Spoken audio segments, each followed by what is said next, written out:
Hello friends, welcome to the study. आज है 9 मार्च 2021 और 9 मार्च 2021 से जितने भी करंट अफेयर्स के क्वेश्चन बनेंगे उसका हम डिस्कस करेंगे और इससे जुड़े इम्पोर्टेंट फैक्ट भी बताएंगे।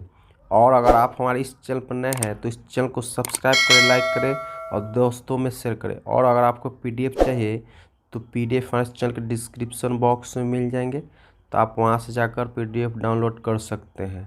तो चलिए शुरू करते हैं। फर्स्ट क्वेश्चन है, अंतर्राष्ट्रीय महिला दिवस कब मनाया जाता है? अंतर्राष्ट्रीय महिला दिवस 8 मार्च को मनाया जाता है। इंटरनेशनल वुमेन्स डे अर्थात अंतर्राष्ट्रीय महिला दिवस हर साल 8 मार्च को विश्व भर में मनाया जाता है। यह दिन महिलाओं की सामाजिक, आर्थिक, सांस्कृतिक और राजनैतिक उपलब्धियों को चिन्हित करने के लिए मनाया जाता है। यह दिन महिलाओं की समानता में तेजी लाने के लिए कार्रवाई करने के लिए एक कॉल भी चिन्हित करता है। वहीं अंतर्राष्ट्रीय महिला दिवस एक ऐसा प्रगतिपथ चिंतन परिवर्तन करने के लिए बुलाने और समान महिलाओं द्वारा साहस और दृढ़ संकल्प के कार्यों का जश्न मनाने का दिन है। अंतर्राष्ट्रीय महिला दिवस 2021 का विषय है। वर्ष के अंतर्राष्ट्रीय महिला दिवस की theme women's in leadership, achievement and equal future in covid world, जो कोविड-19 महामारी से अधिक समान भविष्य और रिकवरी को आकार देने में दुनिया भर की महिलाएं और लड़कियों द्वारा किए गए जबरदस्त प्रयासों का जश्न मनाती है। मैं आपको अंतर्राष्ट्रीय महिला दिवस के इतिहास के बारे में बता दूं कि यह संयुक्त राष्ट्र ने अंतर्राष्ट्रीय महिला दिवस वर्ष 1975 में अंतर्राष्ट्रीय महिला दिवस मनाने की शुरुआत की थी। वहीं 1997 में संयुक्त राष्ट्र महासभा ने सदस्य राज्य को महिलाओं के अधिकारों और विश्व शांति के लिए 8 मार्च को संयुक्त राष्ट्र दिवस के रूप में घोषित भी किया था।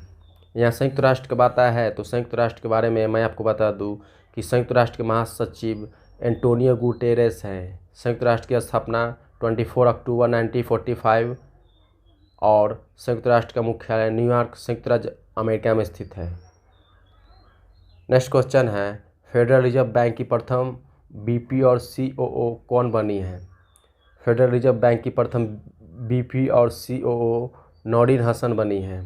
भारतीय मूल के नौरीन हसन को फेडरल रिजर्व सिस्टम के गवर्नर्स बोर्ड द्वारा न्यूयॉर्क स्थित फेडरल रिजर्व बैंक के उपाध्यक्ष और मुख्य परिचालन अधिकारी अर्थात सीओओ के रूप में नियुक्त किया गया है।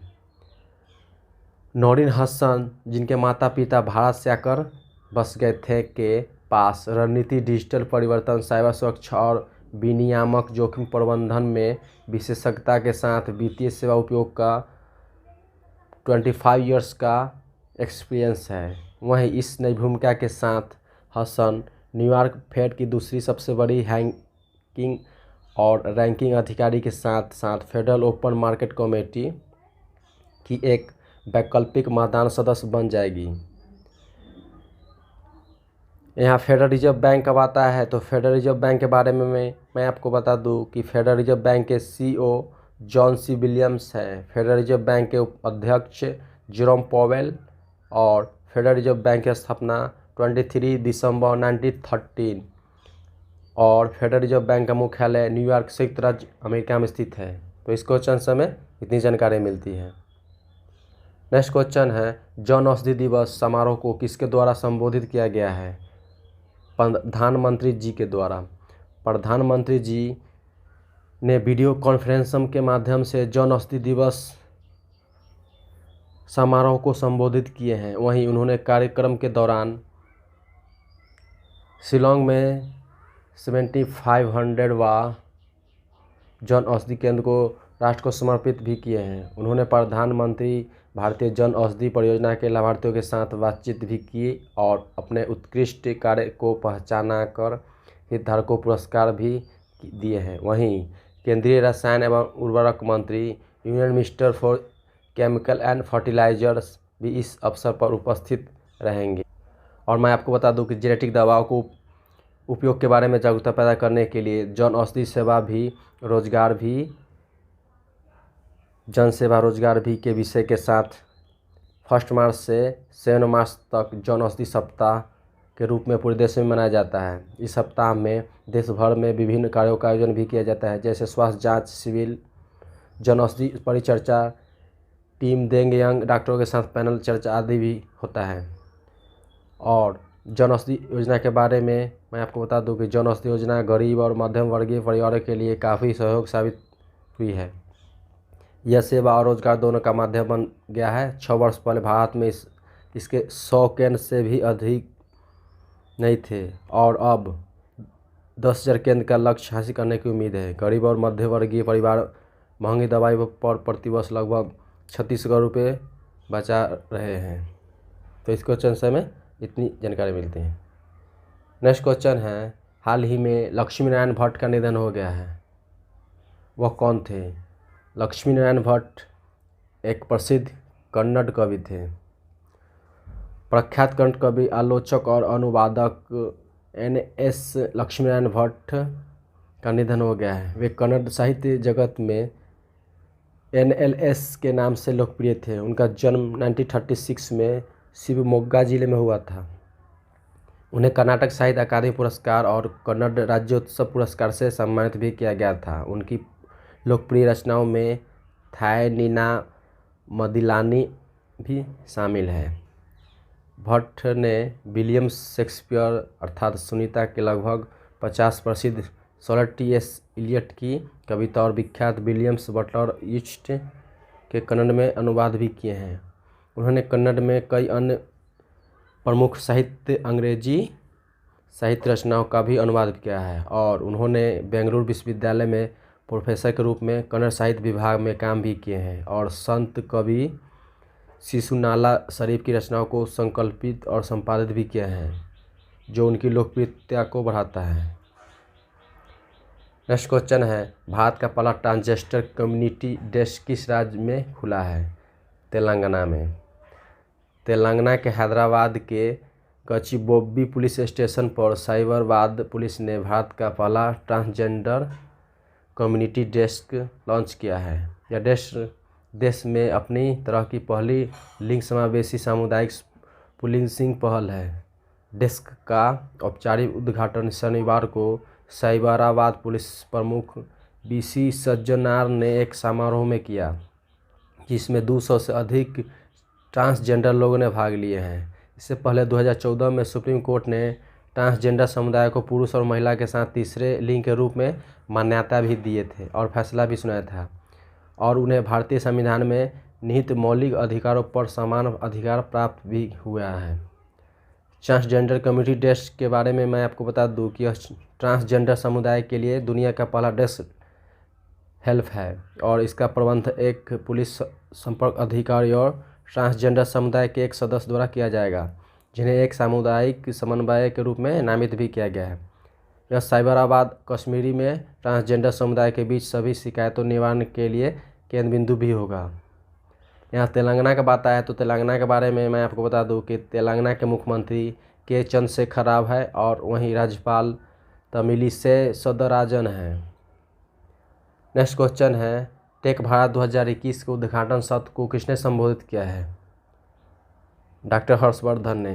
केंद्रीय स्वास्थ्य और परिवार कल्याण मंत्री डॉक्टर हर्षवर्धन ने टेक भारत 2021 के उद्घाटन सत्र को संबोधित किए हैं और वहीं लघु उद्योग भारती और IMS फाउंडेशन ने हेल्थ टेक और एडुटेक क्षेत्र के हितधारकों को एक साथ एक वर्चुअल मंच पर लाने के लिए कॉन्क्लेव के दूसरे संस्करण का आयोजन भी किया है।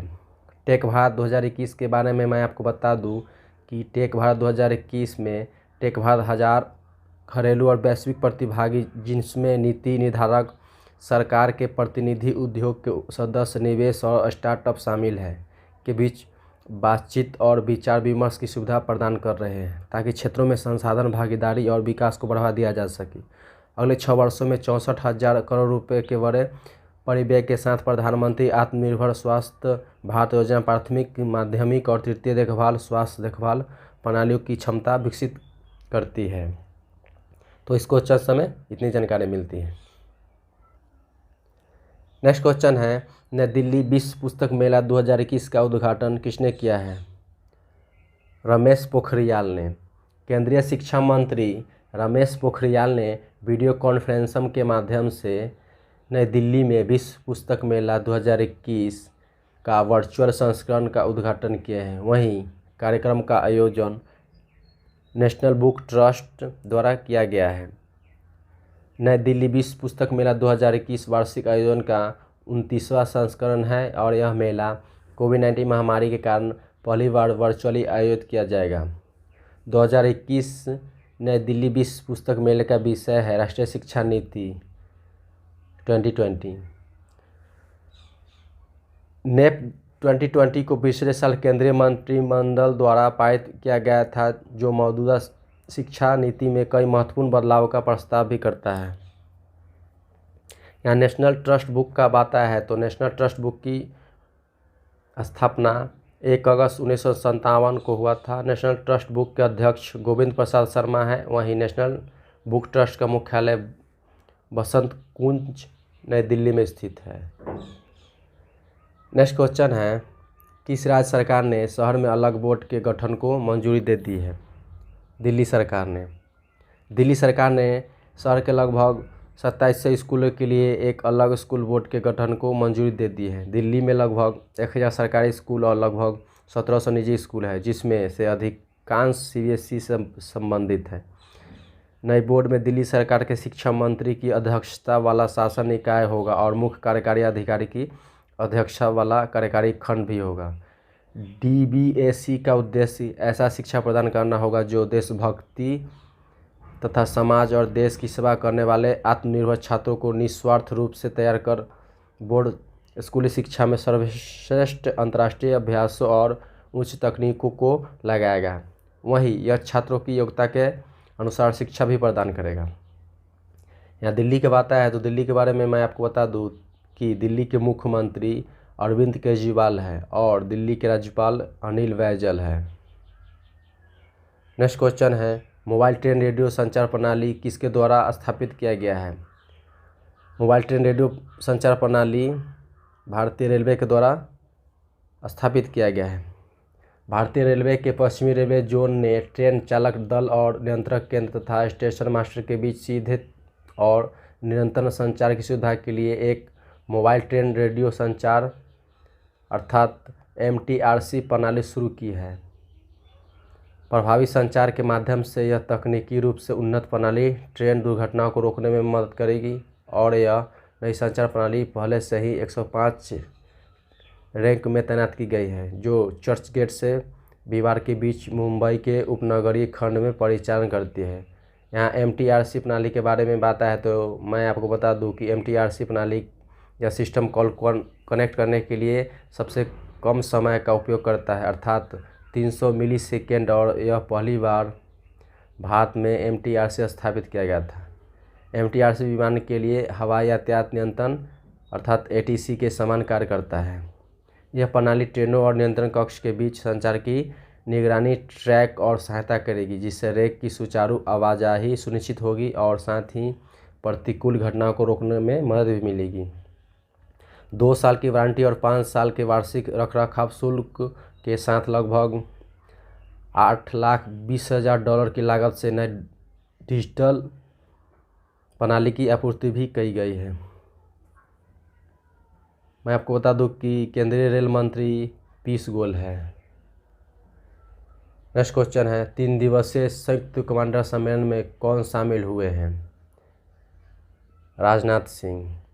रक्षा मंत्री राजनाथ सिंह गुजरात के केवड़िया में शीर्ष रक्षा अधिकारियों के साथ 3 दिवसीय संयुक्त कमांडर सम्मेलन में शामिल हुए हैं। इस सम्मेलन में सशस्त्र बलों का रंगमंचीकरण, रक्षा क्षेत्र में आत्मनिर्भरता और इस क्षेत्र में बढ़ते खतरों पर ध्यान देना होगा और यह 3 सेनाओं से सैन्य कमांडरों का प्रमुख विचार मंथन कार्यक्रम भी होगा।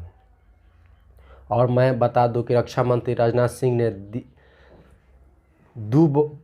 दिन भर में 2 विचार विमर्श किए, जिससे पहले और अंतिम दिन पर समापन सत्र की अध्यक्षता प्रधानमंत्री नरेंद्र मोदी ने की थी।